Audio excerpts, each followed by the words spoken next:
तर बघा, सर्वात मोठी बातमी, सर्वात मोठी खुशखबर सर्व लाडक्या बहिणींसाठी. सर्वात मोठी बातमी फ्लॅश न्यूज. सर्वात मोठी बातमी, मार्चचा हप्ता कधी जमा होणार. बघा, सर्व लाडक्या बहिणींकडून मार्चचा हप्ता कधी जमा होणार अशी विचारणा केली जाते. तर लाडक्या बहिणींसाठी सर्वात मोठी बातमी, मार्च महिन्याचा हप्ता, लाडकी बहीण योजनेचा मार्च महिन्याचा हप्ता हा 15 एप्रिलनंतर जमा होणार आहे. बघा, 15 एप्रिलनंतर जमा होणार आहे. म्हणजेच तुम्ही पाहू शकता 15 एप्रिल संपलेले आहे, 15 एप्रिल झालेली आहे आणि तुमच्या खात्यामध्ये हे जे काही पैसे ते जमा होणार आहेत.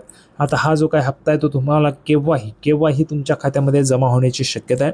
एकत्रित जो लाभ आहे तो, ज्या महिलांची ई-KYC, बघा, ज्या महिलांची ई-KYC प्रलंबित होती त्यांना फेब्रुवारी, मार्च आणि एप्रिल अशा 3ही महिन्यांचा एकत्रित हप्ता म्हणजे 4,500 रुपये मिळण्याची शक्यता वर्तवण्यात येत आहे. म्हणजेच एकूणच तुम्हाला 4,500 रुपये पण लाडक्या बहिणींनो येऊ शकतात. जर सरकारने जर निर्णय घेतला, ज्या काही लाडक्या बहिणी ज्यांची ई-KYC प्रलंबित होती किंवा ज्यांची ई-KYC काही चुकीमुळे त्या ठिकाणी राहिली होती, त्या महिलांना 4,500 रुपये देण्याचा जो निर्णय आहे तो सरकार घेऊ शकतं. त्याच्यामुळे सर्वात महत्त्वाची आणि सर्वात मोठी अपडेट सर्व लाडक्या बहिणींसाठी आहे की लाडक्या बहिणींनो, तुम्हाला हे जे काही पैसे ते मिळण्याची या ठिकाणी चिन्ह आपल्याला पाहायला मिळत आहे. महत्त्वाचं म्हणजे मार्चचा हप्ता. बहुतेक महिलांचा प्रश्न आहे, दादा मार्चचा हप्ता कधी येणार? सर मार्चचा हप्ता कधी येणार? तर मार्चचा जो हप्ता आहे त्याच्या संदर्भाची महत्त्वाची अपडेट आहे.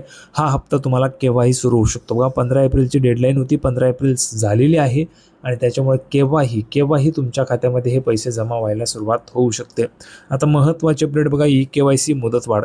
ई-KYCची मुदतवाढ झालेली आहे, तुम्हाला सर्वांना माहिती आहे आणि नवीन डेडलाईन जी आहे ती राज्य सरकारने दिलेली आहे. राज्य सरकारने ई-KYC पूर्ण करण्यासाठी आता 30 एप्रिल 2026पर्यंत मुदतवाढ दिलेली आहे. म्हणजेच काय, तर 30 एप्रिल 2026पर्यंत तुम्हाला मुदतवाढ आहे. 30 एप्रिलपर्यंत तुम्हाला ई-KYC करता येणार आहे. त्याच्यामुळे लवकरात लवकर सर्वांनी ई-KYC करून घ्या. ज्या काही लाडक्या बहिणी राहिलेल्या आहेत त्यांनी ई-KYC करून घ्या, कारण ई-KYC करणं गरजेचंच आहे. जर ई-KYC केली नाही तर तुम्हाला पैसे मिळणार नाही आहेत. कोणाला मिळणार पैसे? तर ज्या महिलांचे बँक खाते आधारशी लिंक आहे, बघा, ज्यांचं बँक खातं हे आधारशी लिंक आहे आणि ज्यांनी ई-KYC प्रक्रिया यशस्वीरित्या पूर्ण केली आहे, अशाच महिलांच्या खात्यात पैसे जमा होतील. ज्यांची ई-KYC झालेली आहे आणि ज्यांचं अकाउंट जे आहे ते आधारशी लिंक आहे, अशाच महिलांना या ठिकाणी हे पैसे मिळणार आहेत. हे मी तुम्हाला अगोदर पण सांगितलं होतं आणि आत्ताही सांगतोय. त्याच्यामुळे लवकरात लवकर तुम्हाला करून घ्यायचे. हे लक्षात ठेवा, फेब्रुवारी महिन्याचा हप्ता मार्चच्या शेवटच्या आठवड्यात जमा होण्यास सुरुवात झालेली होती. जर तुमचे पैसे अद्याप आले नसतील तर तातडीने तुम्ही नारी शक्ती दूत ॲप किंवा अधिकृत वेबसाईटवर जाऊन तुमची स्थिती तपासू शकता. अर्ज तुमचा रिजेक्ट झाला आहे किंवा ॲक्टिव्ह आहे किंवा अप्रूव्ह आहे ते तुम्हाला चेक करता येईल. तांत्रिक कारणांमुळे किंवा चुकीच्या माहितीमुळे राज्यातील सुमारे 71 लाख महिला अपात्र ठरल्या आहेत.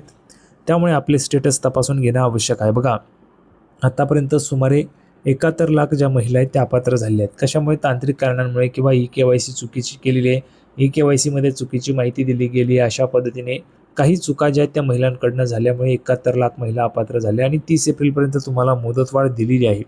जर तुमच्याकडनं नजर चुकीने एखादा ऑप्शन चुकीचा निवडला गेला असेल तर 30 एप्रिलपर्यंत तुम्हाला दुरुस्ती करता येईल.